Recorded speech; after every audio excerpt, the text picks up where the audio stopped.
Boa tarde. Sejam todos bem-vindos para mais um dia de PPA, que é o nosso programa de preparação para a aposentadoria. Hoje nós temos também alguns convidados que já são aposentados, que também vieram participar conosco. Vou chamar a presidente Maria Cláudia para nos dar as boas-vindas.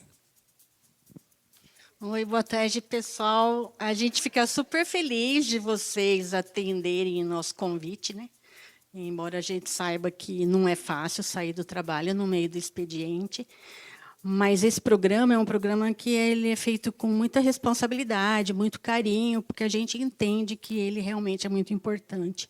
E hoje, em especial, a gente vai tratar de um assunto que, no meu ponto de vista, é o tipo da coisa que você não pensa nisso agora, né? Tá todo mundo tão entusiasmado, próximo de se aposentar, que só vê o lado bom da história. Não quer pensar que pode ser que não aconteça alguma coisa que não vai dar tão certo quanto a gente imagina.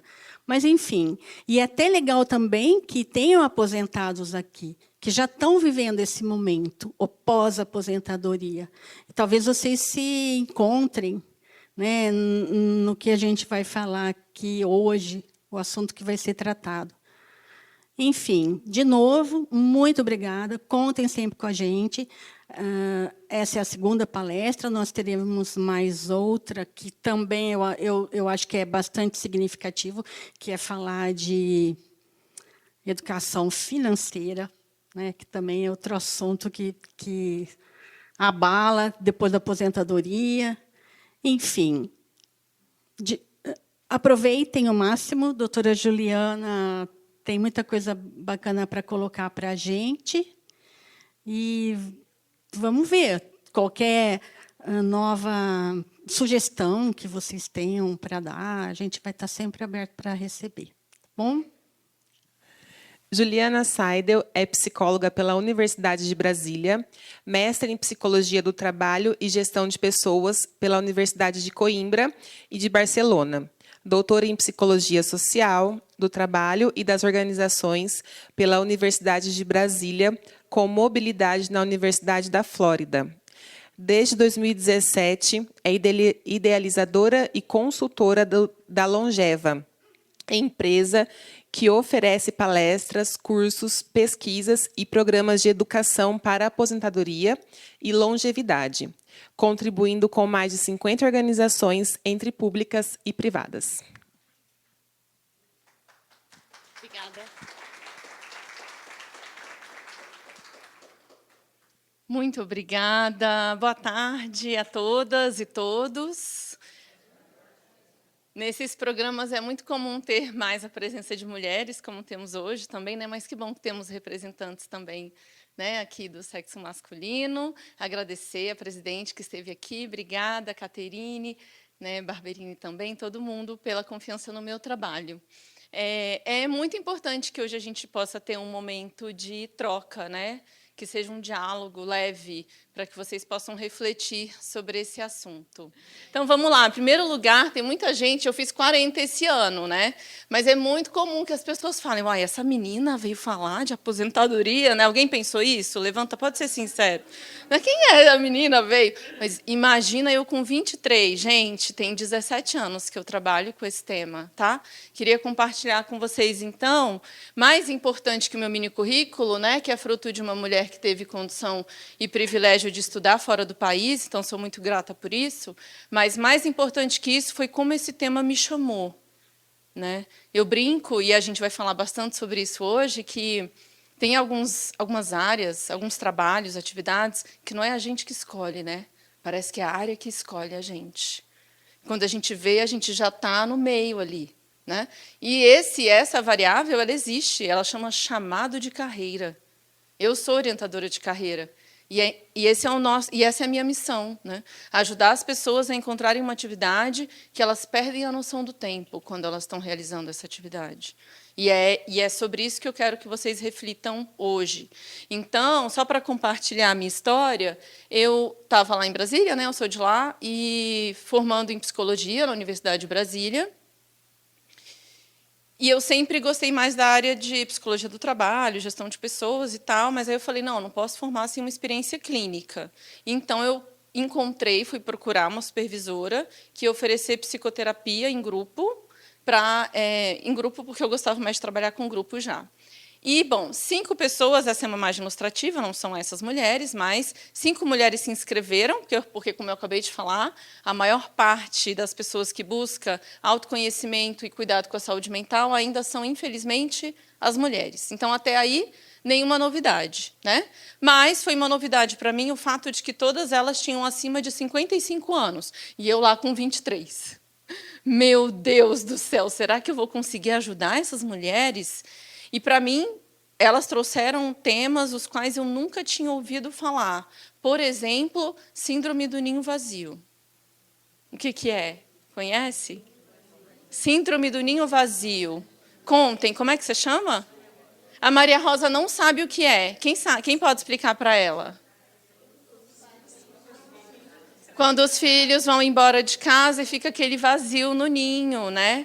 A mudança na dinâmica familiar após a decisão dos filhos de saírem de casa. Tem alguém que se sente na síndrome do ninho vazio? Logo você, olha só. Agora está dando nome ao que está sentindo, não é? Esse é um lado bom, eu amo psicologia por isso. A gente dá nome para várias coisas que a gente está experienciando. Elas também traziam a dificuldade de fazer novos relacionamentos. Existe uma teoria que chama a teoria da seletividade socioemocional, que diz que, com o passar do tempo, a gente fica mais criterioso e exigente com relação às pessoas com quem a gente passa tempo junto. Também se identificam? Quem se identifica, levanta a mão. Tem um meme, né? Tem um meme que fala assim, sair com quem? Que horas? Tem lugar para sentar? Mas eu posso voltar? Não, tem como comer? Não, então não sei se eu vou, não. Vou ficar em casa vendo Netflix, né? E a gente tem que tomar cuidado. Fazer companhia para o cachorro é ótimo, né? Não é o cachorro que faz a companhia para você. Não vai dar, eu vou ter que dar banho no meu peixe hoje, não vai dar para sair. Tem que tomar cuidado para não ficar criterioso demais, porque a solidão é fator de risco, né? Em todas as fases da vida. Vocês sabiam que essa é a primeira vez na história que a gente tem proporcionalmente uma quantidade maior de jovens com depressão e ansiedade? E vivendo solidão. Por quê? Um de cada vez? Por conta daquela porcaria chamada celular, por conta do vício nas telas. Né? Inclusive, é um convite para todo mundo se desconectar. Vai ser Tem a moça aí que está me gravando, mas vai ser gravado. Acho que não precisa, para você prestar atenção. Mas não pode passar o link da gravação depois? Vai ficar cansativo para você, não sei. Estou falando pela sua experiência, não é? Fica à vontade, mas como vai ter a gravação, é muito importante, inclusive, para viver mais e melhor, né? Estar conectado com o aqui e agora, com o momento presente. É um outro aspecto também que a gente meio que esqueceu. Ou fica muito focado no passado, ou muito voltado, né, para o futuro, ansioso em relação ao que vai acontecer. Bom, e aí, além disso, uma outra demanda que elas trouxeram também foi a aposentadoria. E me chamou muita atenção, eu lá com os meus 23, falando síndrome do ninho vazio, menopausa, né, viuvez, gente, que mundo é esse? Né? Mas todas as gerações têm as suas demandas, todas as gerações têm problemas para resolver, e é o que a gente diz, vai à psicoterapia ou procura experiências como essa, quem quer olhar para isso. Vocês já estão, né, minimamente sensibilizados para a importância de se planejar para a aposentadoria. Porque quem acha que não é importante, nem está aqui. E está perdendo uma oportunidade de fazer essa autoanálise, de fazer essa reflexão. Né? Então, elas também trouxeram como tema, demanda nesse encontro, a dúvida sobre quando eu devo me aposentar. E aí é muito engraçado, porque elas mesmas reconheceram que, quando elas eram mais novas, elas eram loucas para se aposentar. Mas foi chegando mais perto e elas foram ficando na dúvida. Né? Não que seja regra para todo mundo. Mas eu queria também saber aqui, que eu sei que tem 2 grupos. Qual é o grupo de pessoas que já está aposentado? Pode levantar a mão? Ok? Acho que é 1/3, mais ou menos. Então, a maioria está próximo da aposentadoria. É isso? Pode levantar a mão, por favor. Quem está ok, é a maioria, pode decidir até 2026, certo? Joia. Bom, então aí eu decido. O que me chamou a atenção? Nossa, que engraçado. Para algumas dessas pessoas, a aposentadoria era visto como crise. Elas só traziam a noção de perda. É perda financeira, é a rotina, é o convívio com os colegas, né? É o meu status, o meu poder, né? De alguma maneira, a construção da minha identidade. Como que eu vou me apresentar para as pessoas? Sabe que tem gente que traz essa demanda para a terapia? Esses dias eu atendi um executivo da Unilever, 57 anos, um bebê, né, gente, no século XXI, super bem e tal, uma pessoa ativa, 34 anos de Unilever, passou por todas as áreas. Aí a Unilever me contratou para atender algumas pessoas, porque o pessoal lá do alto escalão não se mistura muito, sabe assim? Aí tem que fazer atendimento individual, mas tudo bem. Ele estava comprometido e engajado com as sessões. E ele falou, Juliana, eu não vejo a hora de aposentar. Eu estou cansado. Eu quero fazer uma série de outras coisas, menos o que eu faço na Unilever. Mas sabe qual é o problema? Meu pai virou para mim e perguntou, mas você vai virar vagabundo? Gente, que absurdo. A aposentadoria é um direito, né? Então, a gente vai falar sobre isso hoje. Aí, quando eu estava lá com os meus 23 anos, eu decido estudar esse tema em Portugal, então ali é o Rio Mondego, e eu com 23 aninhos, chegando lá falando, eu queria estudar aposentadoria. Pessoal, quem é essa menina, né? E aí não tinha ninguém, inclusive. A única professora que tinha lá estudava pessoas idosas que sofreram abuso, né? O que é também grave, a gente também precisa falar sobre isso. Abuso financeiro, enfim, entre outros tipos de violência, mas não tem nada a ver, do ponto de vista teórico e metodológico, com a prevenção e o planejamento para a aposentadoria. Mas tudo bem. Aí eu segui, voltei para a UNB, né, para Brasília, e esse mouse não está funcionando sempre. E aí eu publiquei esse livro com outras 2 professoras, e eu espero que ano que vem a gente lance outro, que vai ser para vocês, porque esse é um livro mais acadêmico, mais técnico, e agora eu estou escrevendo um livro que é como se planejar, né, para a aposentadoria e para uma vida longeva, para que o público possa ler, para que a sociedade brasileira possa ler, que tenha uma linguagem clara, acessível, né, e que tenha exemplos, técnicas e etc. Então, espero que até o ano que vem eu tenha essa oportunidade. Só para lembrar também por que a gente está aqui hoje. A gente está aqui hoje também porque o Brasil envelhece muito rápido. O Brasil está envelhecendo mais rápido que países desenvolvidos, como a França e os Estados Unidos. E a gente não está preparado para isso. A gente tem uma série de vantagens, não é claro, com o fato de que estamos vivendo mais, certo? Mas a gente também tem desafios. E um dos desafios é o fato de que, quando a gente tem uma ocupação, um trabalho, uma atividade, como cada um queira chamar, pode ser um hobby, um lazer, não precisa ser um emprego, mas quando eu tenho uma ocupação que faz sentido na minha vida, eu vivo mais. É sobre isso que a gente vai conversar hoje, certo? Então, olha só que interessante. Essa capa do jornal de 1960 diz que o ônibus entrou na Casa Humilde e foi apanhar uma velhinha de 42 anos. Eu estou quase lá. A minha mãe, em breve, ela é de 1952. O meu pai, de 58. Se, então, na época que eles nasceram, uma pessoa de 50 anos era considerada uma pessoa idosa. 1960. Jornal do Comércio. Olha como... E aí a gente tem a noção, e é por isso que vocês são uma geração privilegiada, pessoal. Porque, do ponto de vista tecnológico, vocês viram da máquina de escrever, não é? Aquele computador gigante, aquele Nokia, como é que chamava? Tijolão, né? Para um smartphone. Isso é incrível. Né? É uma experiência única. As gerações de hoje da nanotecnologia não têm essa vivência que vocês tiveram, de ver essa transformação toda. Né? Então, atualmente, a expectativa de vida do Brasil é de 76 anos. Mas aqui em São Paulo, especificamente no interior de São Paulo, onde estamos hoje, aqui eu chuto 83. Essa é a média.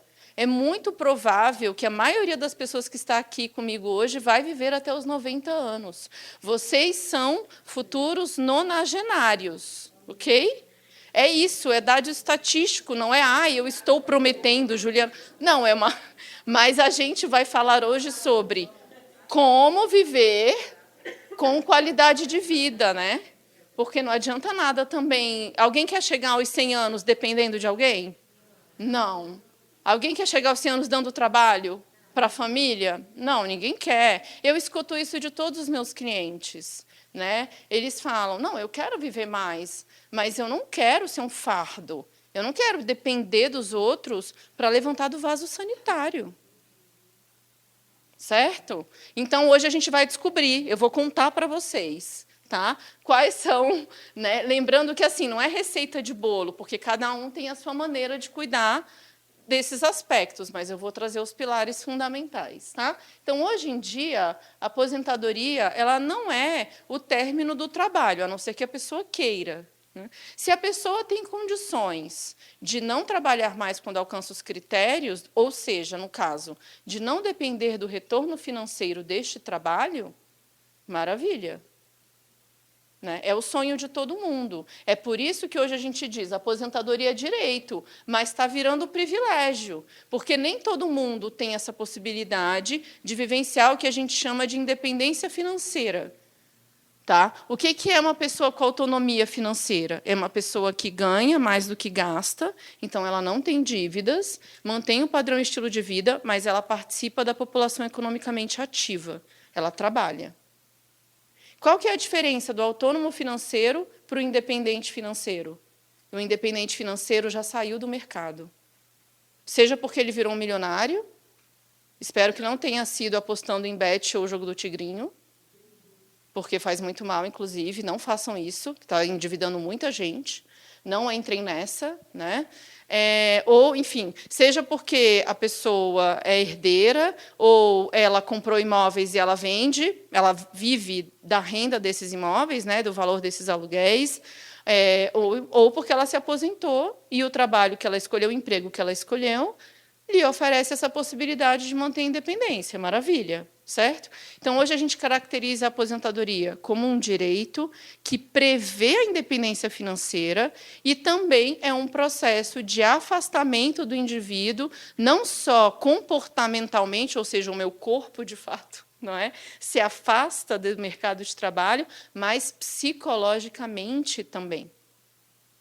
Porque uma vez eu atendi um moço, um senhor, que trabalhava no Banco Central do Brasil, ali no início da Asa Sul, né, aquele prédio preto, quadrado, já viram na TV? E ele morava ali perto também, no início da Asa Sul. Estava aposentado há 2 anos. E, quando eu conversava com ele me falava que ele ainda pensava e lembrava do trabalho todos os dias, praticamente. Justamente porque ele não tinha encontrado uma outra atividade significativa que ocupasse o tempo dele. E aí eu até perguntei para ele, mas será que vale a pena ficar vendo o Banco Central da janela todo dia? Não sei se ajuda. Né? E, olha, do ponto de vista financeiro, super bem, inclusive ele adorava organizar as finanças dele, diversificava os investimentos, o que sobrava, ativo, fazia muito exercício, né? Mas tinha uma outra característica, que ele é um homem gay. E, por conta disso, infelizmente, como a nossa sociedade é muito preconceituosa, ele vivia muito só, muito isolado, porque ele se afastou, ele foi para o Banco Central, porque ele passou num concurso, e aí ele tinha amigos do trabalho, e depois que ele aposenta, ele não consegue também criar novos vínculos. E aí ele fica muito sozinho. Não tinha uma relação próxima com a família, justamente por conta da orientação sexual dele. Certo? Aqui, só para ilustrar um exemplo. Venho atendendo pessoas das mais diferentes classes sociais, e mulheres, homens, pessoas negras, pessoas brancas, enfim. E esses aspectos que a gente vai trazer agora, eles se repetem, tá? Independentemente disso. Ok? Então, eu acho importante que a gente lembre que é uma visão realista, mas também esperançosa, com o pé no chão, que a aposentadoria é um período de ganhos e de perdas. Assim como a adolescência, assim como o primeiro emprego, o casamento, a chegada dos filhos, não é? É um momento, é um marco que tem prós e contras. Eu acho chato quando, às vezes, uma empresa me contrata, um órgão, e ele fala: você pode fazer uma palestra motivacional sobre aposentadoria? Eu falei, motivacional? Como assim? Não, é porque a gente está aqui implementando. Não, olha, é claro que há ganhos, não é? Mas eu não posso falar só dos ganhos. Eu preciso, se eu quero de fato ajudar essas pessoas, eu vou falar para elas. Tem muita gente que se aposenta muito bem. Quem conhece alguém que está vivendo feliz e contente? Quem está aqui e está feliz da vida? Ali, ó, eita, eita que ela está. Ali é um bom exemplo, porque a força daquela mão eu vou te falar. Está vivendo bem? Está gostando? Sua rotina está uma delícia? Significativa? Eu vou voltar em você já já. Vamos lá. Nosso modelo. Não vamos ver, não sei. Ok, eu entendo, né, que o ponto financeiro é um aspecto. Mas também tem pessoas que enfrentam momentos difíceis. E é por isso que a gente está aqui, para a gente poder refletir sobre isso. Deixa eu passar. Ok, então aqui é só para lembrar, não vou entrar em detalhes, já trouxe os conteúdos desse slide. A aposentadoria pode, sim, e é uma mescla, ele é tudo. Ele traz aspectos, né, de liberdade, então também deve ser, nossa, que bom. Né? Lembra quando você era criança? O que você tinha vontade de ser quando crescer? Você se lembra disso? Chegou um momento, né? Eu amo dançar, por exemplo. Eu queria ser dançarina. Mas no Brasil, os pais não incentivam a gente a viver da arte. Né? Menino, vai morrer de fome, devia estar no Bolshoi com 13 anos, você está velha. Eu tinha, acho que, 16. E meu pai disse, você está velha para viver da dança. Eu, meu Deus, né? Não é à toa que eu fui estudar discriminação etária. Né? E eu, nossa, vou fazer psicologia, então. Infelizmente, está dando certo. Mas é muito interessante, muito bonito a quantidade de pessoas que eu atendo que têm habilidades manuais, artísticas, e elas colocaram ali no buraco, sabe? Esconderam essa habilidade, esse talento, porque falaram, não, isso não dá dinheiro. Aí, gente, a quantidade de gente que eu já atendi. Um foi fazer um curso de pandeiro, está aí, fazendo um monte de show, ganhando como é que chama quem toca pandeiro? Pandeirista?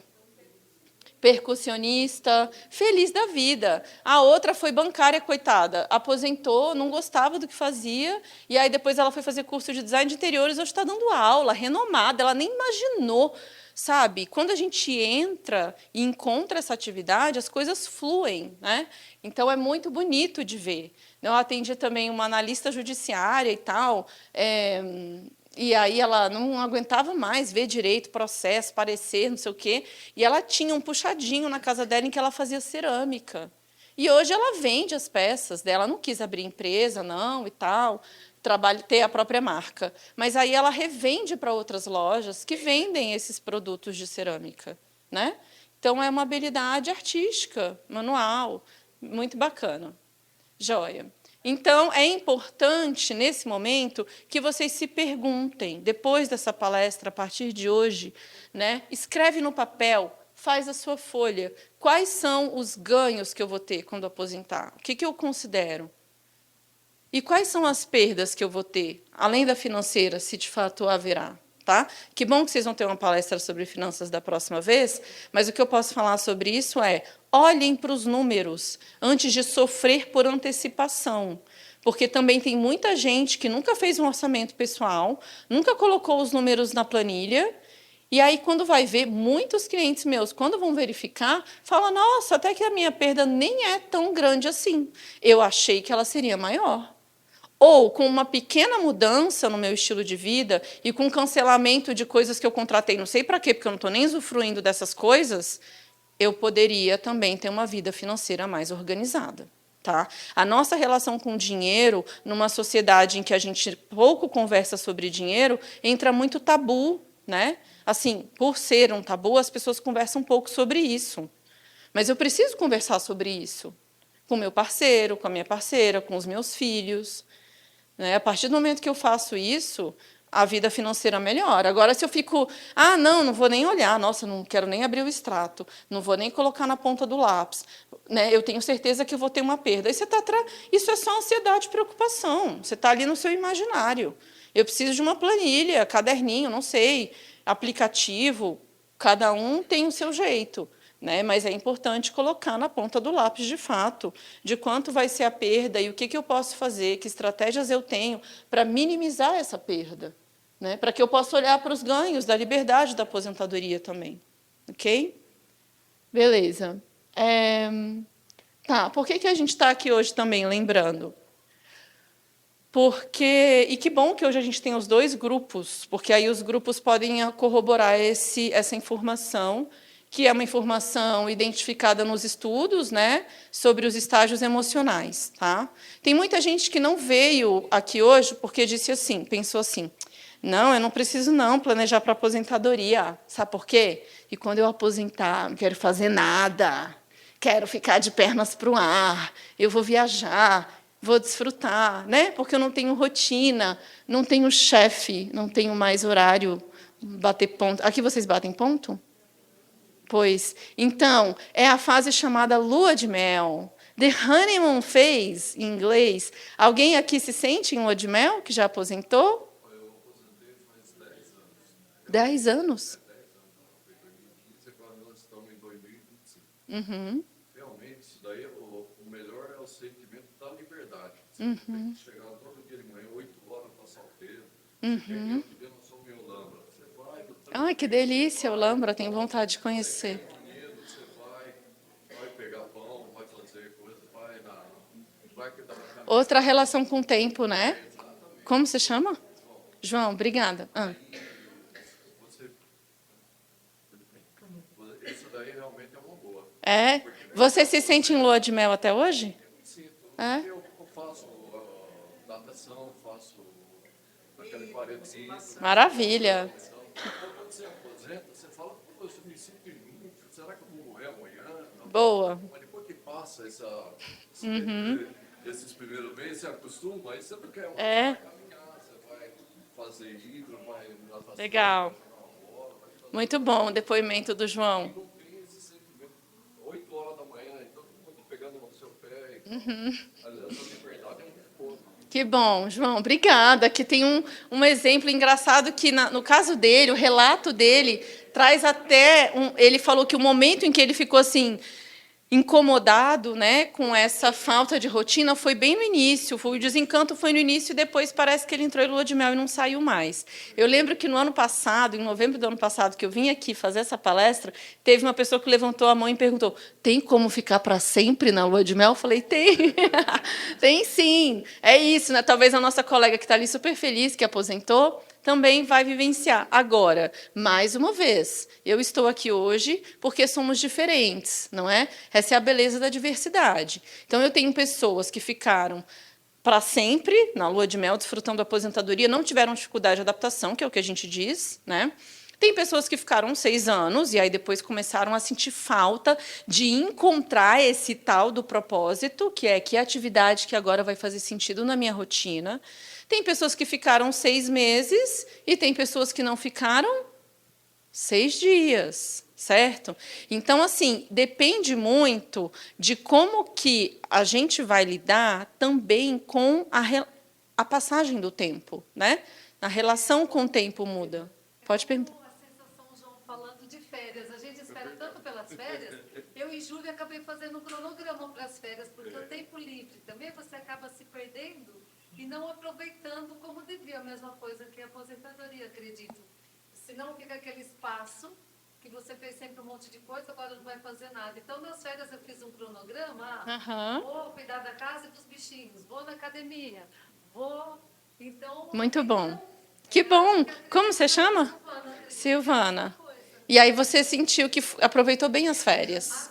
Sim. Esse... Era assim um cronograma sem aquela... bater o dedo, né? Mas, porque você podia ir na academia de manhã, à tarde, à noite, mas você não deixou de se cuidar, de fazer e sim. aproveitar o tempo. É isso. Perfeito, é isso. Muito bom. João e Silvana, né? Uhum. E Maria Rosa. Isso, tá. É justamente isso, assim. O que, que a gente observa?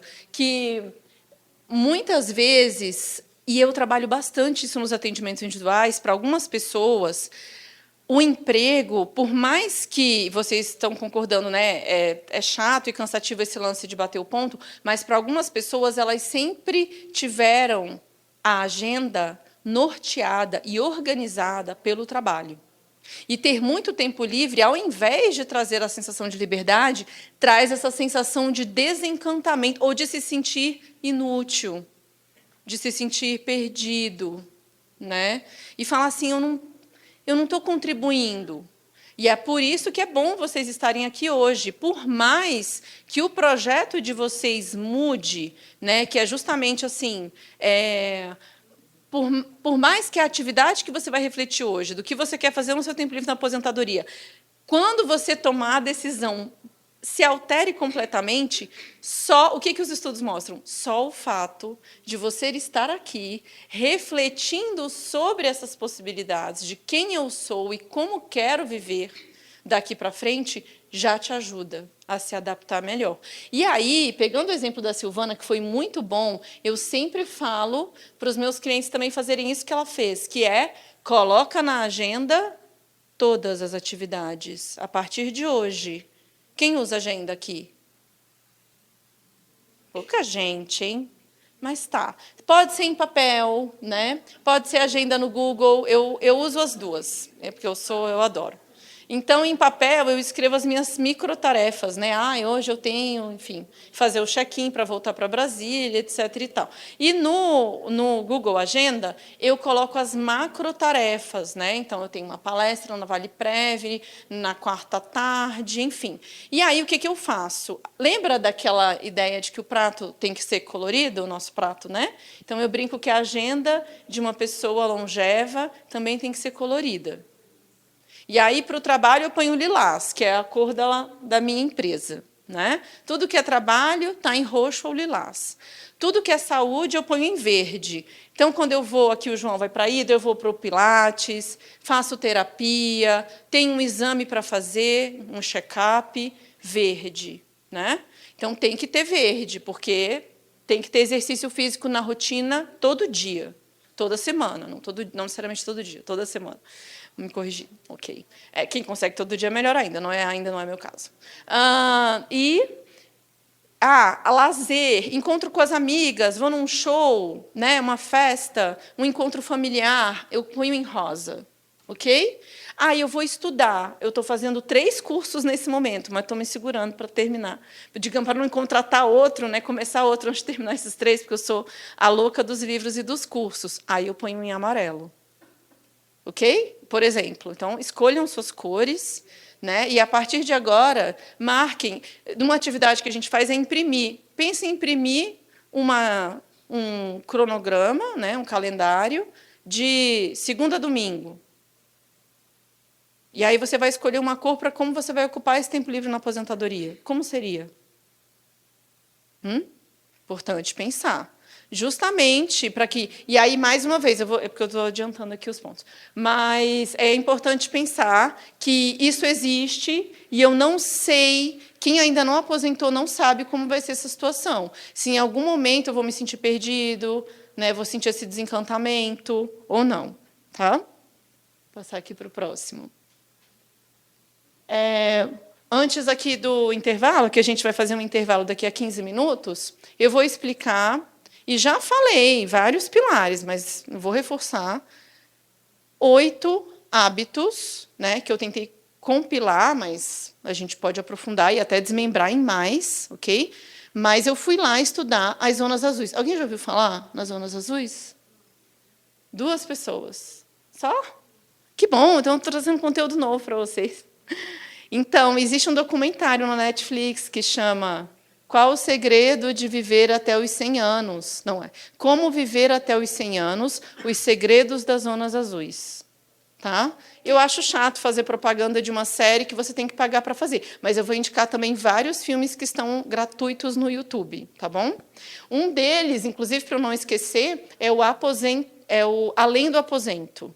É um documentário de 1h15, esses aí vale a pena anotar. Além do aposento, conta a história de 6 pessoas reais, 6 brasileiros, que tiveram, alguns deles, facilidade, outros dificuldade de se aposentar. Tá? E como é que eles vivenciaram isso? No caso, o foco desse documentário é na atividade física. Em qual exercício físico que trazia sentido à vida deles. Ok? Então, vejam só que interessante. Um pesquisador que utilizou uma caneta... O pessoal pergunta, mas por que zona azul? Só porque o pesquisador desse estudo usou uma caneta azul para circular no mapa quais eram as regiões. Não tem... Mas tem um dado interessante, que é essas cidades ou são ilhas ou são penínsulas. Né? Então, Okinawa, no Japão, é uma ilha, Icária também, e Nicoya, na Costa Rica, são ilhas. Sardenha e Loma Linda, na Califórnia, são penínsulas. Né? E, ou seja, parece que morar perto do mar faz bem para uma vida longeva. Tem muita gente que quer ir em Brasília, a quantidade de pessoas que eu conheço que estão comprando apartamento em João Pessoa é impressionante. Né? Vocês estão fazendo isso? Não, aqui em Valinhos, ele aposentou da Unilever. Ah, é? Ah, é? Olha só, pois é. Eu fui lá de férias com meu namorado e a gente ficou impressionado com a quantidade de casais aposentados que a gente conheceu na praia, porque eu adoro puxar assunto com o pessoal e eu vi até pessoas de Recife, né? Porque como a violência em algumas cidades está... em alguns estados está mais crítica, mas, claro, morar no campo, não é ter uma vida mais tranquila. Essa é a vida. E aqui, me parece, do que eu já visitei, me parece que Valinhos é uma cidade muito agradável para se morar. Né? Se quiser ir para conhecer um lugar novo, as estradas são ótimas, você pode viajar pela região, então, me parece também que é um lugar que vale a pena permanecer. Então, vamos lá. Vou resumir para vocês os 8 pilares fundamentais para uma vida longeva, para que, na segunda parte, a gente vai focar no propósito e no projeto pós-carreira. Tá? Então, só para lembrar, em primeiro lugar, exercício físico. Século XXI. Não é mais momento de se perguntar, devo ou não devo fazer exercício? Mas não é 1, nem 2, nem 3. São centenas de milhares de estudos científicos que dizem que massa muscular é fundamental para você conseguir levantar do vaso. Não tem outro caminho. Ah, eu acho chato a academia. Busca outra coisa. Busca pilates, funcional, hidroginástica, personal, Muay Thai, paga alguém, não sei. Gente, não sei. Se você não descobriu o exercício físico, que quando você não vai, você sente falta, você explorou pouco. Você precisa experimentar mais. Quer falar no microfone para as pessoas? O exercício, nem que seja só a caminhada, é importante na nossa idade, nessa fase de vida, né? Bem, eu, depois que aposentei, 2 vezes por semana eu faço um treinamento funcional e alongamento. Ótimo. Nos outros dias eu faço caminhada com a minha cachorra. Perfeito. Como você chama? Nelson. Muito bom o depoimento dele. Muito bom. Agora, olha que coisa boa, na aposentadoria está se cuidando mais. É um critério, inclusive, que eu falo para as pessoas. Se você, na sua rotina atual, trabalhando, não está conseguindo inserir o cuidado com a saúde, incluindo a prática de exercício, pode ser um indicador importante para você pensar. Tá? Pessoal, de novo, eu vou falar, para ficar claro, para quem ainda não encontrou e está sedentário hoje, não vou pedir para levantar a mão para vocês não ficarem com vergonha. Mas, assim, a sarcopenia, ela nos acomete a partir dos 40 anos. Eu, hoje, já começo a perceber que, mesmo treinando 3 vezes por semana, que é minha meta, 3 ou 4, tem semanas que eu faço 5, essa semana passada para cá, eu não fiz nenhuma, eu já estou mais cansada. Porque eu tive que vir para São Paulo para um congresso, e mesmo aqui tendo academia, hoje eu fiquei revisando os slides e não fui treinar. Então, por vocês... Brincadeira. Então, o que acontece? A gente já tem, a partir dos 40 anos, mais dificuldade de manter a massa muscular e de ganhar. Entendeu? Não é assim, quando eu chegar... Claro que a gente pode adquirir o hábito em qualquer idade. E eu conheço pessoas que, depois dos 70, dos 65, dos 60, passaram a praticar exercício, certo? Agora, aí pegando o exemplo do Nelson. Palmeirinha? Tá. É importante, e aí é o mais difícil, que esse exercício promova 3 aspectos. O primeiro deles é a força, é a massa muscular, certo? Então, se você foi recente a um nutricionista ou a um profissional de saúde, ele deve ter avaliado o seu índice de massa corpórea, para ver o percentual de massa muscular, se ele está adequado para a sua idade, certo? Fundamental. Ok? Então, a massa muscular é ela que vai manter independência e autonomia. Seja para você pegar, é isso, assim, não é só sobre ficar bonito pelado. Não. É para você ter força, né? As pessoas acham, tem gente que eu atendo que fala, esse pessoal que faz exercício é fútil, essas pessoas só pensam no corpo. Não, gente, não é sobre estética, é sobre saúde. É sobre independência, certo? Então, é para você conseguir pegar algo no seu armário, é para você conseguir comer e fazer esse movimento aqui. Porque, se você não movimenta o seu corpo, não dá. Quem vive nas zonas azuis nem utiliza carro. Eles usam bicicleta e o próprio corpo para se locomover. Eles conseguem, só que no Brasil a gente não tem essas condições, muitas vezes, né? Porque a gente tem um transporte público precário, porque não dá para viver a pé. Tem um cara lá em Nicoya que eles mostram que o cara vive a cavalo. Imagina, a gente acordar de manhã. Né? Que incrível, isso aí cavalgando pela cidade. Né? Mas não dá para fazer. Não sei se você tem uma fazenda e tal. Aí, que maravilha, não é o meu caso. Então, é bizarro, mas é bizarro isso, a gente pensar que eu tenho que sair de um quadrado, não é, chamado empresa, e ir para outro quadrado para me movimentar, porque nem sempre. E aqui, se você está em segurança, numa cidade com IDH elevado, você pode sair e fazer sua caminhada ao ar livre. Olha que privilégio. Eu atendo gente que mora no Rio de Janeiro e fala, eu não faço, se eu não for para a academia, eu não vou, porque eu tenho medo de ser assaltado, né? Vão levar meu tênis. Eu falei, meu Deus do céu, olha a situação. Então, assim, tem que... lembrei que eu estava falando, é que eu viajo muito na maionese, mas vamos lá. O exercício físico ele tem que promover o ganho de massa muscular. A segunda capacidade que ele tem que promover é a capacidade cardiorrespiratória. Por isso, a gente tem que alternar o treino de força com cardio anaeróbico, ou pode ser isso, pode ser a dança, pode ser o pilates, pode ser a corrida, a musculação, pedal, alguma coisa assim. E tem um terceiro elemento muito importante, qual que é? O Nelson comentou, faz alongamento, né? Mobilidade e flexibilidade também é importante. Tanto que um dos treinos para medir a sua saúde, né, a idade biológica, que a gente chama, é a sua capacidade de encostar no seu pé. E voltar. Ok? Importante. Então, se você não consegue fazer, não posso levantar muito porque eu estou de vestido, mas acorda de manhã e faz o exercício de encostar no pé. Todo mundo agora, prática do intervalo, tá? Comeu o salgadinho e tal. Ah, tá. Quando conseguir encostar no pé, pode comer o salgadinho, senão não pode. Brincadeira. Começa a treinar hoje. Já vou passar o resto rápido, porque eu já comentei. Alimentação saudável.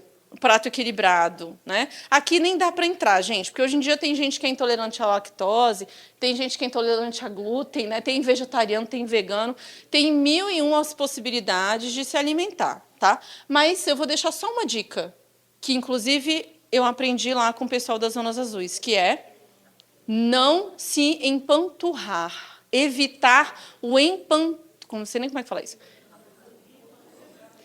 Eles chamam em inglês de 80%, regra dos 80%, que é lembrar que leva 20 minutos para que a informação de que eu estou satisfeito saia do meu estômago e chegue até o meu cérebro. Logo, 20 minutos comendo.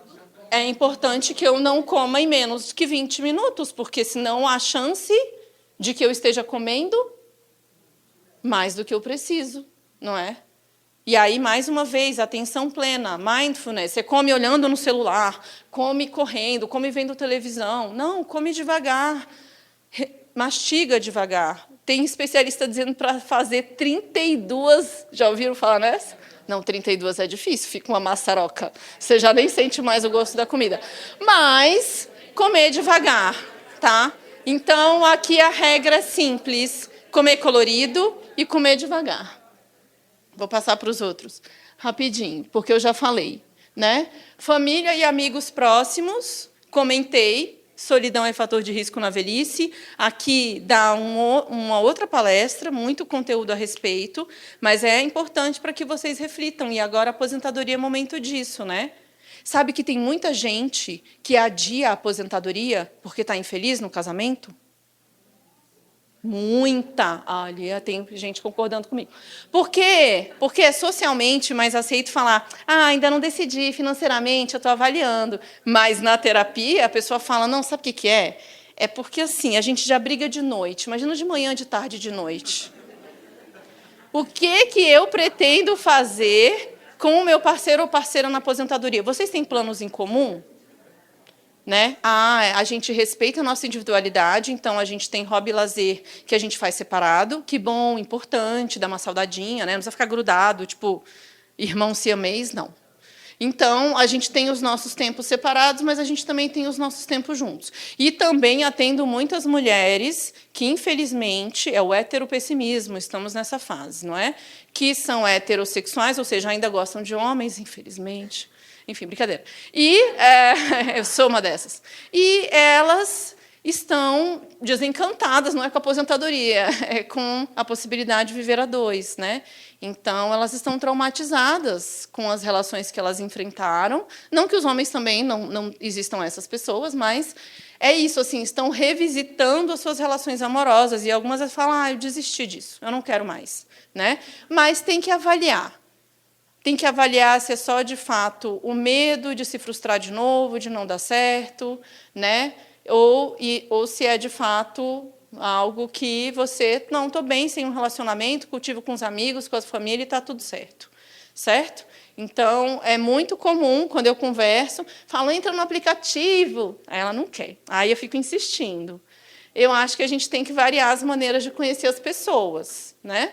A independência financeira, eu já comentei o que é, expliquei a diferença da autonomia e da independência, né? Ai, que esse mouse aqui não está ajudando. Eu vou passar pelos outros, espera aí. Agora foi. A abertura à aprendizagem eu já trouxe também aqui hoje, quando eu falei que eu faço a minha agenda colorida, e aí eu coloco, né, o verde para a saúde física, e eu coloco o rosa para hobby e lazer, né, cultura, encontros com amigos, e o amarelo para... Quem lembra? Cursos, abertura e aprendizagem. Pessoal, outra característica além do exercício fundamental: estar aberto a aprender. Na minha época não tinha que aprender isso. Se você está vivo hoje, essa é a sua época.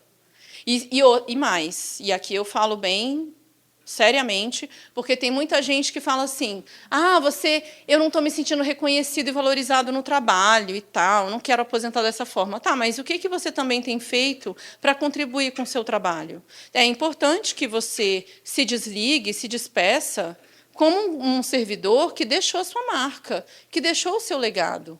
Tem mais uma vez, lá vem o medo, né? Não é o medo só de olhar para as finanças, é o medo de aprender uma ferramenta tecnológica nova porque acha que vai ser muito difícil. Pode ser que não seja. Você já tentou? Você já pediu ajuda? Você já perguntou para alguém? Por que as pessoas ficam com medo? Porque hoje tem 1001 ferramentas, aplicativos, sistemas, programas. Mas talvez para o seu trabalho você só precisa aprender um. Não são 10, nem 100, nem 5, né? É só um. E aí, se eu não peço ajuda, ou se eu também não estou aberto a aprender e a ensinar, como é que eu saio? Né? Então, agora, para quem ainda não aposentou, refletir sobre isso, sabe? Se eu estou evitando aprender só porque eu estou perto de aposentar. Não, até o momento em que você tomar a decisão, contribua para a equipe que você faz parte. Né? Para que as pessoas sintam falta de você quando você sair. É momento de você conscientemente contar para as pessoas o que você faz, o que você aprendeu. Vocês são história da prefeitura, né, de Valinhos. A partir do momento que vocês se aposentam, há uma perda de conhecimento dos lugares onde vocês trabalham. Professores, né, não sei, os cargos aqui, nutricionistas e que mais? Psicóloga, pessoal da área da saúde, independentemente da área, né? É importante que a gente...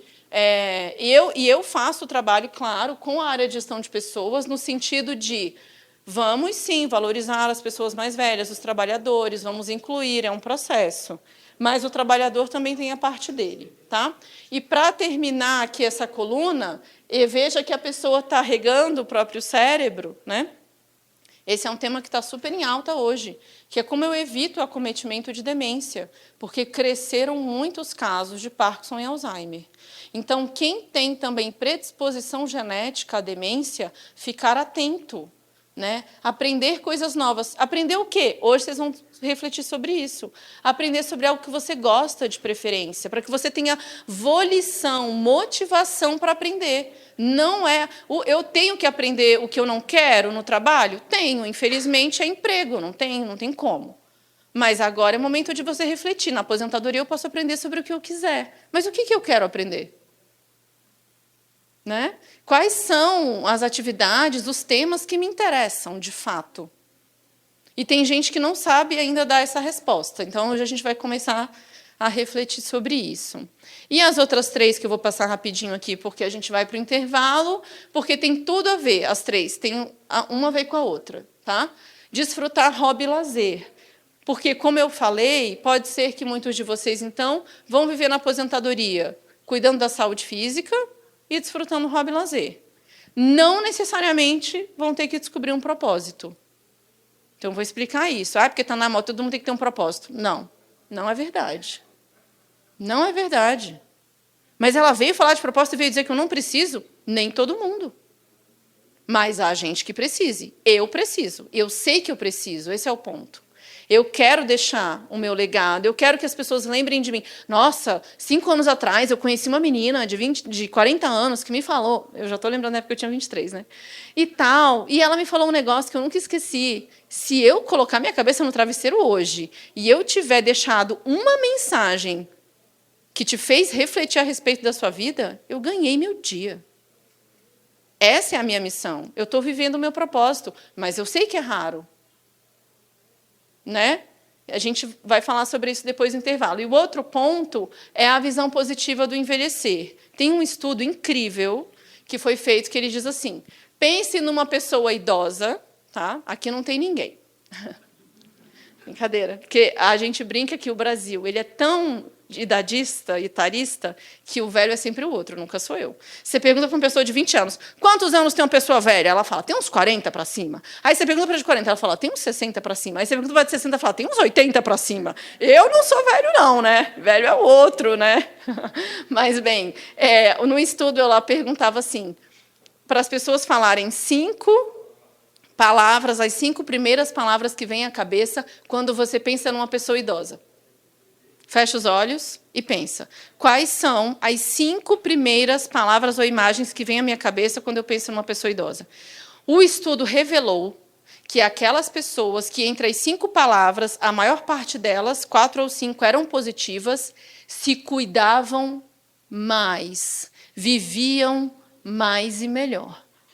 Agora, entre as pessoas que tinham uma visão negativa do envelhecer, se cuidavam menos. Tinham menos qualidade de vida na velhice. E ele foi ver o estudo lá na frente, inclusive comparando regiões, por exemplo, como a Índia, que é um país pobre, mas as pessoas têm uma visão positiva do envelhecer no Oriente, no Japão, na China, mais do que nas sociedades ocidentais, como os Estados Unidos, por exemplo. Então, nos Estados Unidos, a visão é mais negativa do envelhecimento. E no Brasil também. Porque a gente valoriza muito a juventude. Quando você vincula vitalidade, energia e disposição à juventude, você está sendo etarista. Porque isso não está vinculado à idade. Alguém conhece uma pessoa jovem que é sem energia? Que não tem disposição e não está vivenciando bem-estar? Alguém conhece? Um monte. Alguém conhece uma pessoa acima de 70 anos que está cheia de energia, disposta, fazendo um monte de coisa? Vitalidade e idade não caminham juntos. Aliás, nem maturidade, tá? Aí agora eu vou trazer o outro lado da moeda. O pessoal fala, envelhecer me torna sábio. Será? Pois eu atendo um monte de gente mais velha, porque as pessoas mais velhas têm habilidades socioemocionais. Nem todas. Tem gente que está sendo demitido depois dos 50 por falta de habilidades socioemocionais. E não sabe se comunicar, não sabe expressar sentimento, não sabe sequer dizer o que pensa, o que sente, não é? Dizer a própria opinião, não é isso? Mas então tá, agora a gente vai para o intervalo. Vão ser só 15 minutos. Primeiro faz o teste, né? Levanta, se estica. Vamos lá, todo mundo. Se esticou, encostou no pé. Aí sim, agora foi. Aí a gente volta daqui a 15 minutos. Pessoal, então, agora nessa última hora, a gente vai conversar especialmente sobre o tal do propósito, tá bom? Vejam só, tem muita gente, e eu vou reforçar aquilo que eu falei antes, que não considera que é fundamental ter um propósito para viver na lua de mel da aposentadoria, para se adaptar bem, certo? Mas, para muitas pessoas, é muito importante. E faz muito sentido, tá? Mas eu vou dar um exemplo, por exemplo, de um médico. E os médicos, vocês sabem, têm muitos cargos, né? Eles, às vezes, têm 3, 4, 5 vínculos com instituições públicas e privadas. Tem médico aqui hoje? Tem um, ok? Joia. Então, no caso desse médico, eu lembro que ele já tinha se aposentado dos vínculos públicos, mas ele ainda tinha alguns vínculos privados, ele estava desacelerando processualmente, né? Foi um privilégio que ele tinha e tal. E aí, até que ele decide, a esposa dele já era aposentada, era professora aposentada, e vivia muito bem, a esposa dele, cultivando os papéis familiares e sociais. Acordava cedo, fazia o exercício dela, né? Fazia trabalho voluntário, que no caso era o propósito dela, então ela é católica, devota, e tinham trabalhos voluntários lá na comunidade, na igreja que ela frequentava, que ela frequenta, inclusive, que eu saiba até hoje, espero, né? Que eu saiba, eles estão bem. E aí, então, ela pedia também para que ele fosse desacelerando, porque ele sempre trabalhou mais do que ela. E aí, até que um dia ele decide, e eu viro para ele e falo, por que você decidiu, né, se aposentar e, de fato, se dedicar agora? E aí ele respondeu, porque eu quero me aproximar do meu irmão. O meu irmão, e nós somos lá de Belém, eu sou de lá, e eu vim para Brasília porque eu consegui essas oportunidades profissionais, me formei, casei, construí minha família aqui. Ele tem 3 filhos, homens, e ele também cuidava de um sobrinho, lá de Belém, que morava com ele. Situação financeira ótima, né? Médico, então ganhava bem e tudo. Mas aí ele virou para mim e falou assim, com o passar do tempo e essa distância física do meu irmão, eu já fui a Belém várias vezes de férias, mas não é mais a mesma coisa. Parece que as nossas conversas ainda são muito superficiais e a gente não troca como a gente trocava quando era criança e adolescente, né? Eu não sei, ele me vê como distante porque ele virou comerciante e eu virei médico. Que besteira! Eu quero me reaproximar de fato dele. Olha que bonito, né? Então eu quero poder conversar com ele de igual para igual. E a motivação dele para se aposentar era essa. Ele falou, eu não sei quando é meu último dia e eu sei que eu estou bem. Né? Não tinha nenhuma doença crônica, aguda, nem nada. Mas só para dar um exemplo de uma pessoa cujo motivador pela aposentadoria foi o fortalecimento dos vínculos, foi aquele outro pilar lá, o terceiro que eu apresentei, e não um propósito, tá? Mas agora a gente vai falar desse em específico. Em japonês, propósito é chamado de ikigai. Alguém já tinha ouvido falar nesse termo? O que significa ikigai? Um ideal, um objetivo, exato, essa intenção. E, na verdade, a tradução literal do japonês para o português seria o que me faz despertar todas as manhãs? Né? Essa é uma pergunta importante, porque o grande ponto é que, muitas vezes, o que a gente faz no dia a dia, a gente faz, pessoal, porque a gente se acostumou. né? É um tema que está em alta agora, que é entender que o cérebro, né? Tem aquele livro do Daniel Kahneman, Rápido e Devagar. Muitos dos comportamentos que temos diariamente, eles já estão, digamos, internalizados, né? A gente não pensa muito para fazer, é inconsciente. Só que viver sempre no piloto automático não faz muito sentido.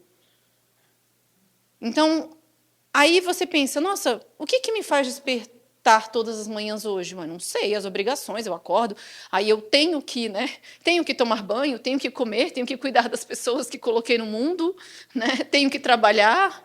Tá, mas e se eu tiver liberdade? Se eu tiver mais tempo? O que eu faria? Né? Uma pergunta boa também que ajuda a gente a pensar nesse propósito é, e se eu não precisasse de dinheiro? Mas eu tenho tempo. Se eu ganhar na Mega Sena, né, além de viajar, porque você não fala, eu quero viajar. Ok. Comprar uma casa, enfim, algum sonho, algum bem material. Tudo bem também. Né? Mas, então, vamos lá. O pessoal que desenvolveu, então, essa mandala, né, eles colocam que vivencia o Ikigai quem realiza uma atividade que ele ama fazer, e a gente vai falar já, que é isso. O que é uma atividade que eu amo fazer? Que eu perco a noção do tempo quando realizo. Uma atividade em que eu sou bom em fazer e uma coisa não tem a ver com a outra. Por exemplo, eu sempre amei dançar, mas eu parei de dançar há muito tempo. Eu tenho que fazer mais aula, mas aí é tranquilo. Né?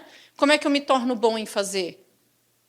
Fazendo. Então, eu tenho que treinar, e aí eu vou entrar. Né? Já fiz vários tipos de dança. Aí eu quero voltar. Eu pego uma aula particular, faço 2 meses de aula particular, porque eu não quero entrar na turma iniciante, não. Já quero entrar na intermediária avançada. E aí a gente lembra, o legal é isso, porque quando é algo também que eu já fazia, para eu recuperar aquela habilidade é mais rápido. Né? Mesmo assim, eu vou continuar, nesse caso, treinando. E aí tem um outro ponto, que é o mundo precisa. Lembrando que não é um mundo, né? Pode ser o condomínio onde eu moro, pode ser a minha vizinhança, onde eu trabalho. Então, não é o mundo, é onde eu vivo.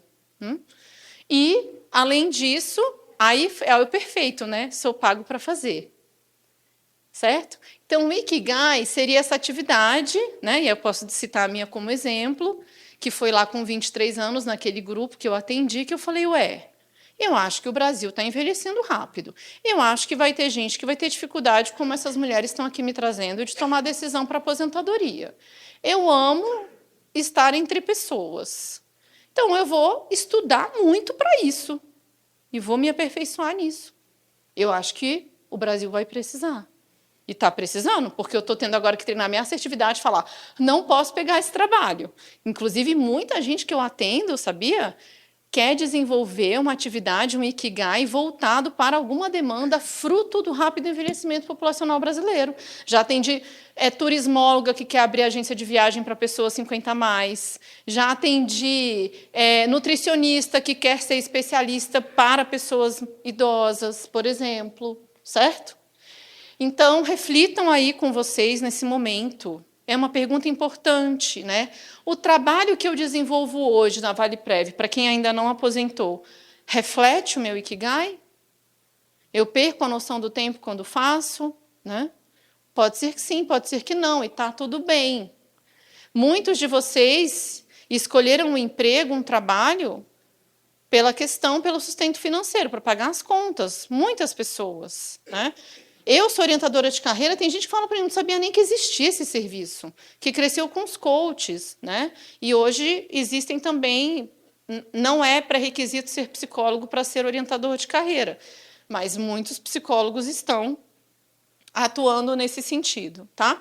Mas, como eu falei, a maioria não vivencia o Ikigai. Então, ele tem, por exemplo, como profissão, na ValePrev, por exemplo, ele é pago para fazer e ele faz bem feito. Mas o que ele ama fazer é um hobby, é um lazer, é uma outra atividade. Né? Que pode ser, por exemplo, alguém quer dar um exemplo de uma atividade que gosta muito, que já se dedica? Não, viajar, verdade. Mas, assim, além de viajar, pedalar. É porque é isso, viajar é, de fato, um hobby lazer, né? E pedalar uma atividade de autocuidado, de cultivo da saúde. Mas vamos pensar em uma atividade em que você está desenvolvendo uma habilidade sua. Esse é o ponto. Jardinagem. Excelente, gostei. Mas alguém que está aposentado, sente que está ocupando bem o tempo livre com uma atividade? Madeira? Marcenaria. Janela, mesa. E você está aposentado? Maravilha. E você perde a noção do tempo quando faz isso. Como você chama? Jorge. Esse é o seu Ikigai, Jorge. Tenha certeza disso. Olha só, maravilha. E você também é pago para isso? As pessoas te pagam? Só para você? E por que não passou a... Primeiro eu estou aprendendo, passo para mim, aí alguém já pediu, mas deixa eu pegar um pouquinho mais de prática, aí eu começo a fazer. É isso que costuma acontecer. Já aconteceu com vários clientes meus. Como você virou doceira? Eu fui ver, ela era analista, ela era servidora pública também. Aí, um belo dia, teve um coffee break com o aniversário de alguém. Ah, traz um bolo. A moça levou o bolo. As pessoas, nossa, eu quero comprar esse bolo. Fui eu que fiz. Ah, e ela passou a fazer curso de doceira, de boleira, de curso de ganache. Hoje ela tem 60 mil pessoas, seguidores no Instagram.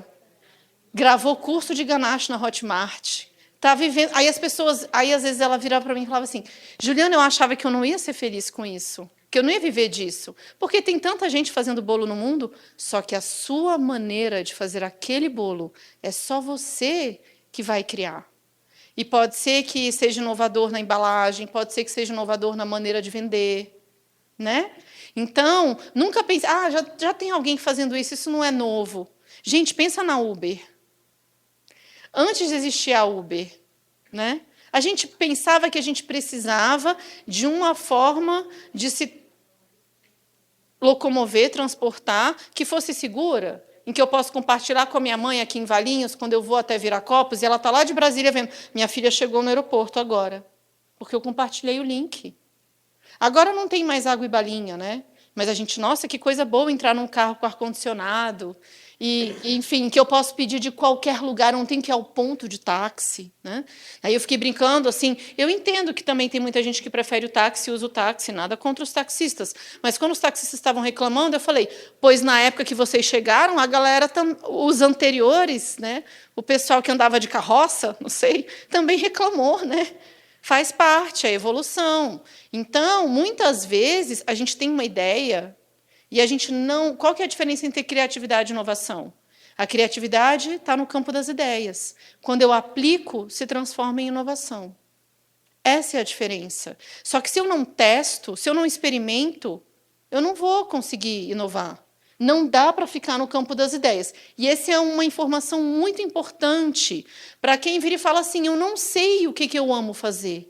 Eu não sei qual é a atividade que, quando eu faço, eu perco a noção do tempo. Se você não sabe, é a mesma mensagem lá para o exercício físico, é porque você explorou pouco. Porque a gente não descobre só nesse nível que eu chamo cognitivo, no campo das ideias, imaginário. Ai, qual será? Eu só descubro vivendo, explorando. Eu só vou saber se eu gosto de trabalhar com madeira se eu fizer alguma coisa. Eu sei que eu não gosto, né? Mas aí foi me dar o microfone, ixi, aí ela fica lá falando, dança para a galera, aí eu adoro. Como que eu descobri? Não sei, peguei o microfone, aconteceu, né? Então, assim, é isso. Eu preciso experimentar mais, ok? Joia. Então, 4 mitos importantes sobre o propósito. Vamos lá. Em primeiro lugar, achar que o propósito sempre vai se expressar por meio de emprego, né, ou trabalho. Não. Pode ser que ele comece sendo experimentado por uma atividade de hobby e lazer. Então, você provavelmente deve ter alguma, como a colega trouxe. Como você chama? A que está aposentada? Daniela? E você faz jardinagem agora? Sempre gostou. Uhum. Então, sempre foi um hobby.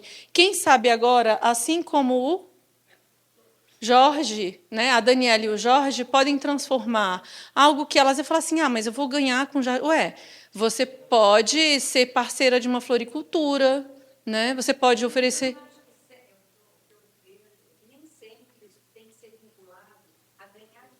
Sim, exato. Estou te ouvindo. Era isso mesmo que eu ia falar, mas eu só... Sim, mas nesse caso porque você não precisa do retorno financeiro. Perfeito, mas o que eu estou querendo dizer é porque muita gente que eu atendo também adia a aposentadoria, mesmo insatisfeito com a carreira já, porque sente que já contribuiu por conta da perda financeira. Então, pode ser que o retorno...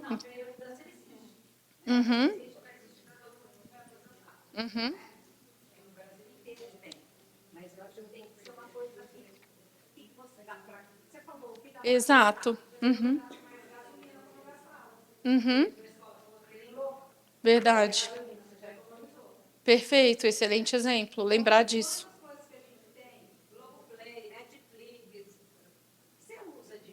Sim. E não precisa pagar todos de uma vez, né? Então, vou assistir aquele, eu espero e depois... Maravilha, excelente exemplo. Concordo. Então, mas essa é a mensagem que a Daniela falou que diz aqui. Não precisa, o propósito não precisa necessariamente ter o retorno financeiro e se expressar por meio de emprego formal, tá? Pode ser no hobby ou lazer. Outro ponto importante para refletir é que as pessoas também falam muito isso, né? Ah, você ama o que você faz, então você não trabalha, né? Não, peraí. Quando eu invisto numa carreira que traduz o meu Ikigai, o meu propósito, também não vou gostar de todas as atividades que fazem parte, por exemplo, de ser uma consultora em longevidade, né? Tem várias atividades administrativas e que eu odeio fazer. Então, não é a sua vida está resolvida e você nunca mais. Isso é uma falácia, né? Então, a gente também tem outras atividades que não são tão, digamos, prazerosas assim.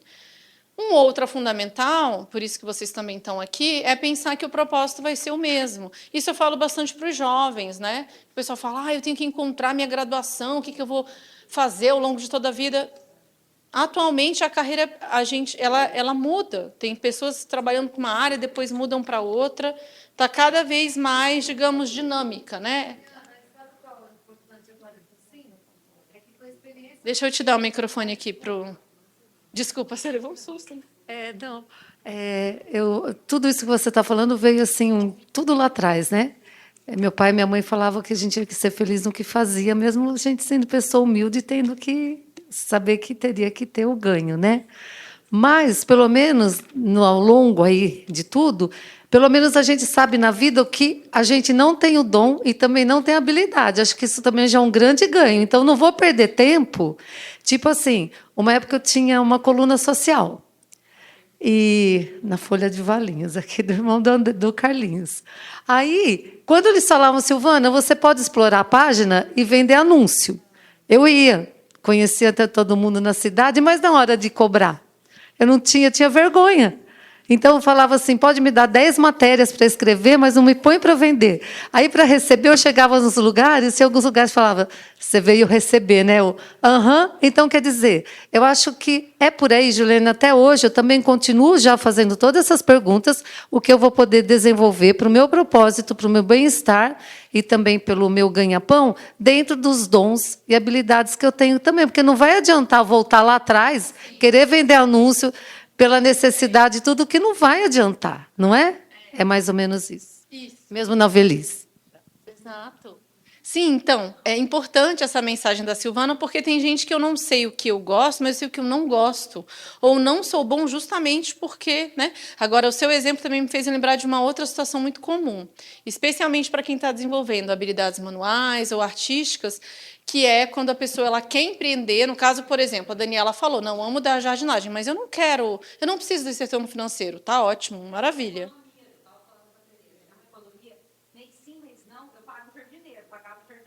Ah, tá vendo? Joia, com certeza.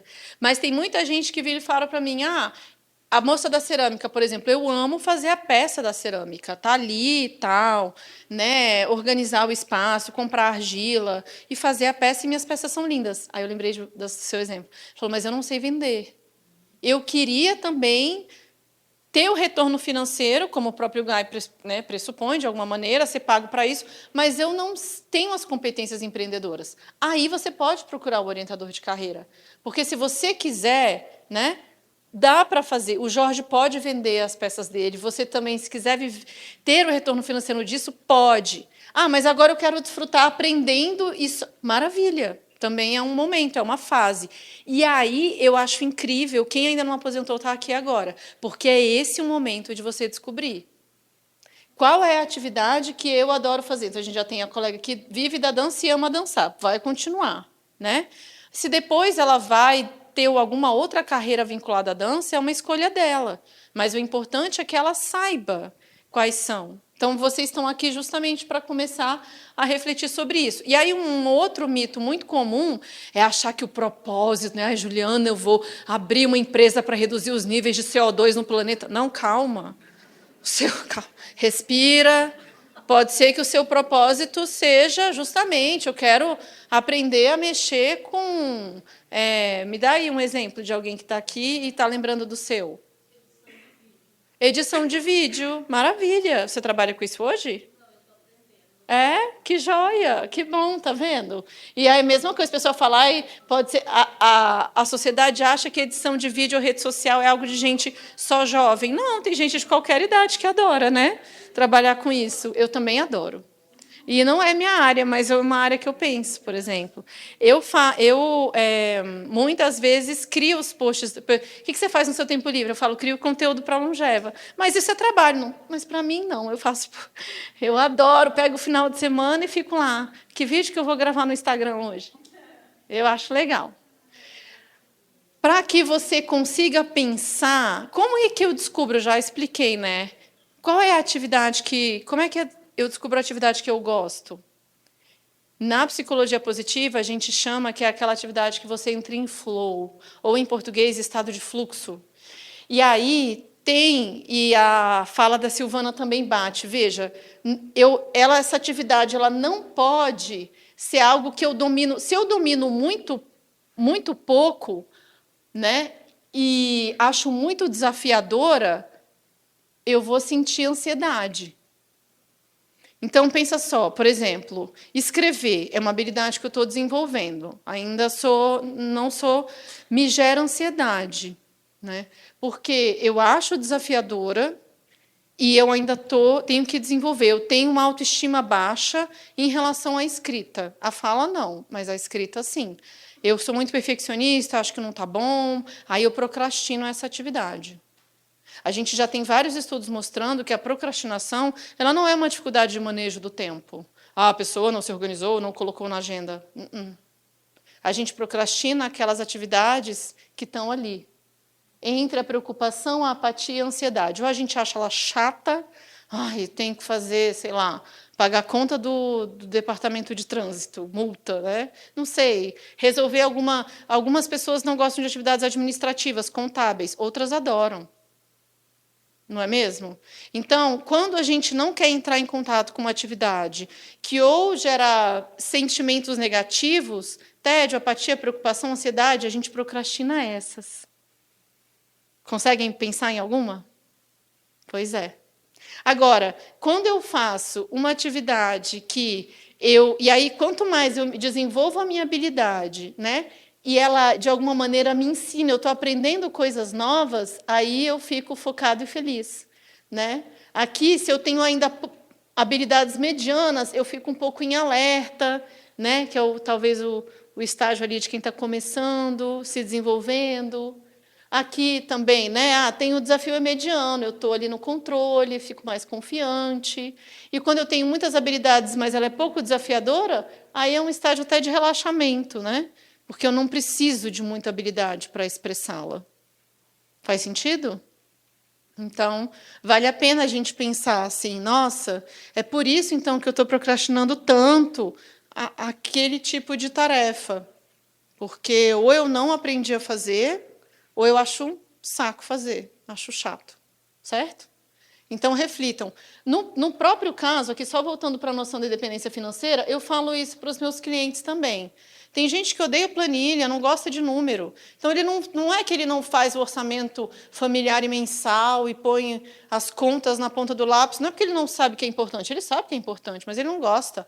Aí eu falo, contrata alguém por um tempo. Né? Ainda não descobriu o exercício físico e tal, faz em grupo.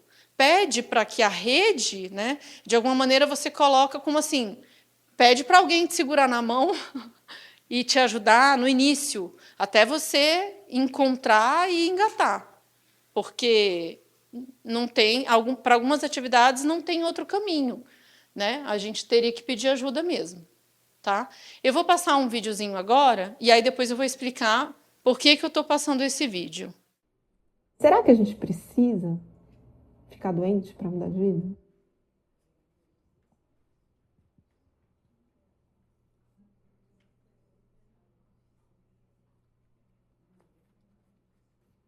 Um deles é não ter feito a minha história de vida com base nas minhas escolhas. Eu escolhi as coisas para agradar os outros. Só que agora não são os outros que morrem, sou eu. E aí eu perdi tempo fazendo o que eles queriam. Aí o outro arrependimento é não ter demonstrado afeto. Então eu escondi meus sentimentos. Eu não fui amorosa quando eu quis ser, porque fiquei com vergonha, porque achei que a outra pessoa ia ficar convencida, ou porque ela ia entender mal, ou porque isso ia me fragilizar, ou eu não disse que não estava feliz. Então não é só demonstrar afeto, alegria e amor, pode ser um limite, né? Demonstrar raiva, falar, ó, raiva serve para você pôr limite, e aí você não coloca, você sofre, você se corrói. O outro arrependimento é eu gostaria de ter ficado mais com meus amigos, porque bem ou mal, família disfuncional todo mundo tem.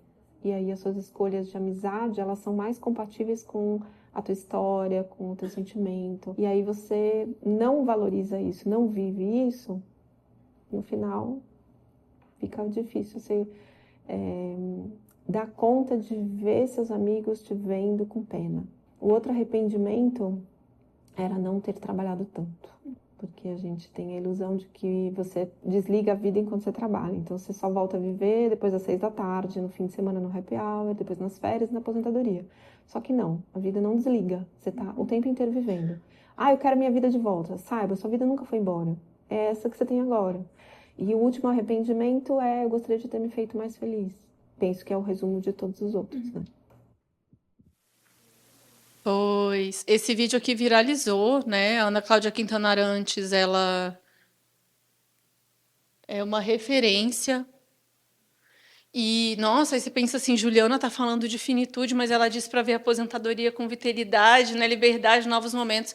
Mas a gente tem estudos que mostram também que a consciência da finitude nos ajuda a encontrar o Ikigai. E essa é uma premissa da Ana Cláudia Quintana Arantes, não é? Porque na maior parte da nossa vida, e é por isso que me apaixonei por esse tema, pessoal, porque assim, quando a gente é mais jovem, a gente não lembra, né, que um dia a gente vai se desconectar, se a gente vai se despedir desse plano, né, independentemente aqui das crenças da religião de cada um de nós, enfim. Mas o ponto, pensa só, na pandemia, qualquer um de nós poderia ter perdido a vida, qualquer um de nós. E será, então, que se eu tivesse, né, contraído Covid e fiquei na UTI e perdi a vida, será que eu teria feito tudo o que eu quis? Será que as pessoas lembrariam de mim do jeito que eu gostaria que elas tivessem lembrado? E é aí que a gente consegue também pensar nessas perguntas da Ana Cláudia, quando ela fala dos 5 arrependimentos, que é especialmente o primeiro, que é não viver em função dos outros, né? É fazer o que, de fato, me faz feliz. Não viver só para agradar os outros. O que parece simples, bobo, mas não é. Tem muita gente, e é isso, assim, pela obrigação, pela responsabilidade, cuida de muita gente, mas quem está cuidando de mim? Né? Enfim, então, ajuda a gente a pensar. A Ana Cláudia Quintana Arantes tem, se não me engano, hoje pelo menos 4 livros.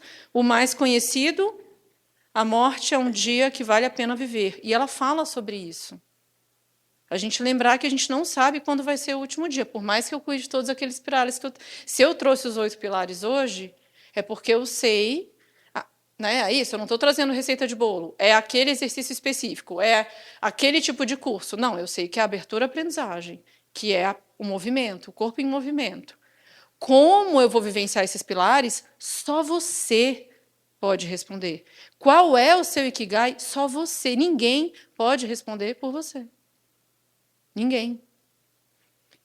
E é você no seu próprio contato com a sua história de vida, com seus valores, crenças, né, autoconhecimento, processos. Bom, e o outro livro, além do mais conhecido, é esse daqui, Para a Vida Toda Valer a Pena Viver, em que ela traz histórias, né, e basicamente aprofunda nisso que a gente vem conversando hoje. Ela é muito boa, então vale a pena procurar os livros dela.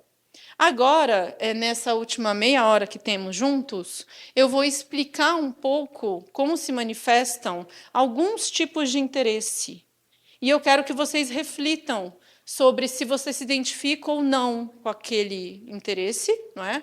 E depois eu vou pedir para vocês compartilharem em duplas, não é? Nossa, isso que eu me vejo. Se eu, desde pequena, tivesse sido encorajada a viver o meu Ikigai, eu viveria assim, né? Que escolha eu teria feito? Certo? E que você pode fazer a partir de agora. Então, vamos lá. Existe um modelo muito famoso, quem quiser aprofundar, coloca no Google, modelo RI-A-SEC. R de realista, I de investigativo, A de artístico, S de social, E de empreendedor e C de convencional. Todos nós temos algum nível de interesse em um desses 6 domínios.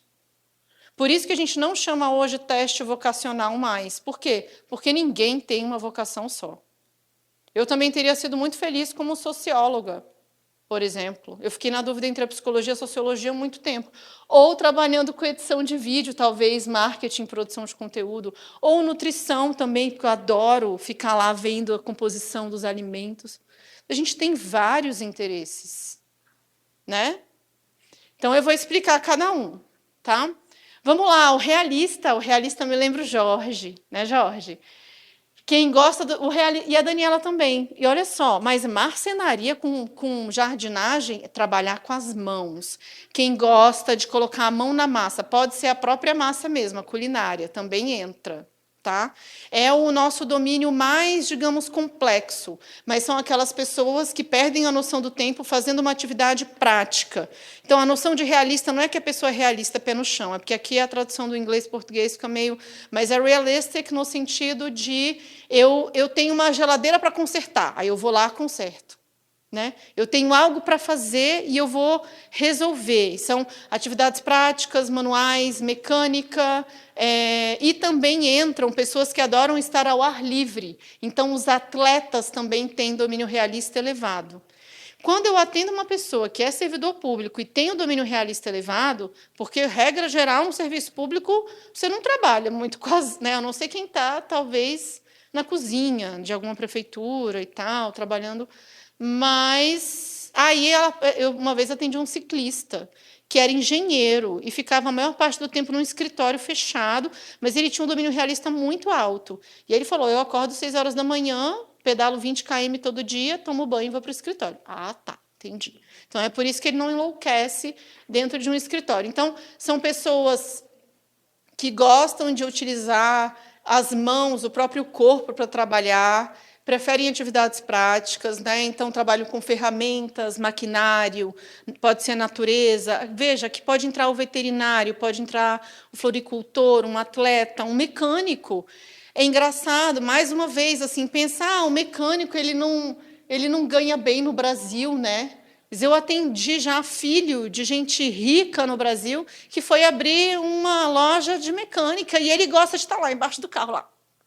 E o pai dele é dono de banco e tal, mas é o que ele gosta. E ele virou franquia, começou a fazer um monte de... Como é que chama isso? Loja de... Oficina. Obrigada, tinha esquecido. É isso. Então, são pessoas que gostam de ver os resultados visíveis do seu trabalho. Certo? Alguém aqui se identifica com algumas dessas atividades? Joia. Então, 3 pessoas só, ok?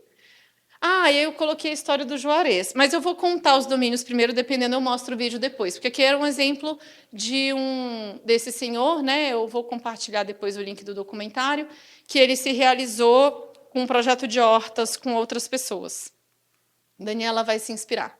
Domínio 2, investigativo. Né? Aqui tem um pouquinho professor, pesquisador, pessoas que perdem a noção do tempo, já é mais abstrato, diferentemente do outro, que é mais prático. Esses são, a gente brinca assim, que quando a gente é criança, toda hora a gente pergunta, mas por que isso? Por que isso tem esse nome? Por que funciona dessa maneira? Né? Então, quem tem domínio investigativo elevado não perdeu isso. São pessoas que gostam de fazer pesquisa, de fazer ciência, se interessam não só por matemáticas, STEMs, né? Que é tecnologia, ciência, engenharia, mas também por qualquer outro tipo de pesquisa dentro das humanas, da saúde, certo? Pode ser também, por exemplo, dentro do direito ou da psicologia, mas são pessoas que estão constantemente analisando os problemas por diferentes ângulos, né? São pessoas muito criativas. Alguém aqui se identifica com esse? Não, só eu. Eu me identifico, eu brinco que eu faço. O pessoal fala, doutora Juliana, eu falo, não, eu fiz doutorado por amor à ciência. Não é para me chamar de doutora, pode me chamar de Ju. Mas dá trabalho, né? Ser cientista no Brasil dá trabalho. Domínio 3, artístico. São pessoas imaginativas, inconformadas, que gostam de tornar o ambiente de trabalho mais divertido, né? E com mais entretenimento. Ok?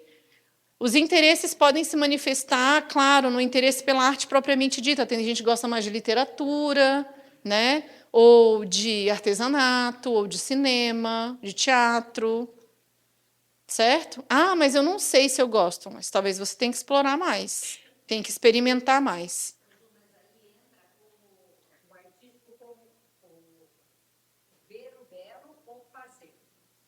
Os dois. De uma maneira mais passiva, né, espectador, exato, ou de uma maneira, não preciso ser, eu posso apreciar artes plásticas, então eu vou ao MASP ver a exposição do Monet, quem já foi? Ou eu posso, né, eu quero ser a pessoa, inclusive, se eu faço parte do processo, por exemplo, quem faz o pincel para o pintor? Tem o realista e tem o artístico, porque ele está ali criando o pincel, né, então é um trabalho manual. Perfeito. Se eu perguntar para o Jorge que tipo de móvel ele gosta de fazer, eu posso identificar talvez um outro domínio. Mas não sei o que. Mesa, cadeira. É isso. Nesse caso está o foco no realista mesmo. Eu sou a parte rústica, né? Então eu fiz Sim. a porta do meu quartinho lá na área de churrasqueira com pallet. Eu fiz todo o painel de parede com pallet, onde eu decorei tudo. Então, Aham. Legal. Tem que tirar as fotos e mostrar para os colegas. Você tem grupo do WhatsApp? Não? Da Vale Prev? Então é isso, assim, dentro também de algumas áreas específicas, como o design gráfico, a moda, a arquitetura, né, a fotografia, a filmagem, entra também dentro do domínio artístico, ok? Social, o nome já diz, não é? São pessoas que gostam de trabalhar com e para pessoas, certo? Perdem a noção do tempo, e aqui a gente tem duas manifestações, o cuidado e a educação. É o que eu estou fazendo agora, né? Então, treinamento, dar aula, pode ser um treinamento formal ou pode ser só no meu ambiente de trabalho falar, fulana, é assim, né? E pensar, aí às vezes as pessoas falam, nossa, mas se eu não tenho alto, quando sai o resultado, porque eu aplico um teste, né, que mostra. Significa, né, eu adoro pessoas, sim, mas tem gente que prefere trabalhar sozinho. E não o tempo inteiro, entendeu? Tem vários níveis, tá? E tem níveis, inclusive, diferentes de vulnerabilidade. Por exemplo, eu gosto de trabalhar com pessoas, mas são pessoas que estão aqui saudáveis.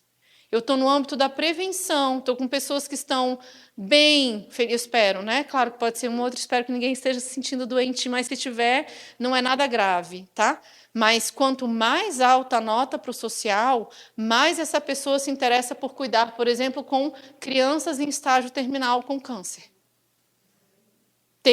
Graças a Deus, essas pessoas existem, também não é o meu caso. A minha mãe, por exemplo, a minha mãe atende pessoas com HIV/AIDS no Hospital Universitário de Brasília há 30 anos, teve vários pacientes dela que faleceram, né? Ou situações, por exemplo, como é um hospital universitário, em que ela teve que atender uma senhora idosa, que era avó de uma criança com HIV/AIDS, porque ela contraiu HIV/AIDS pela mãe, transmitiu pela placenta, a mãe faleceu, e a avó analfabeta teve que cuidar dessa criança, só que ela não sabe ler a bula dos remédios e a criança tem que tomar X remédio. E eu vendo essa cena, né? Então eu cresci nesse meio, eu falava, mãe, eu admiro o que você faz, mas eu não dou conta, né? Então é um trabalho com saúde também, mas é numa perspectiva preventiva. Todo mundo aqui, ninguém está felizmente, né, no hospital nesse momento. Então, vejam as diferenças, tá? O mesmo vale também, no caso, atividades de ensino, treinamento. Aqui entram todos os profissionais de saúde, o médico, o terapeuta ocupacional, fisioterapeuta, enfermeiro, psicólogo, o que mais? E entram também aquelas pessoas que, independentemente da área, gostam de transmitir o que sabem. São os professores, mentores, palestrantes, ok? Joia. Domínio 5, empreendedor. Claro que a gente pode desenvolver habilidades empreendedoras, mas algumas pessoas já têm mais talento que outras, ok? Quais são as características? Em primeiro lugar, adoram posições de liderança, se sentem bem, inspirando. Já tem aquela pessoa na equipe que fala, me dá aqui a tarefa. Olha, fulaninho delega, ciclaninho pode fazer,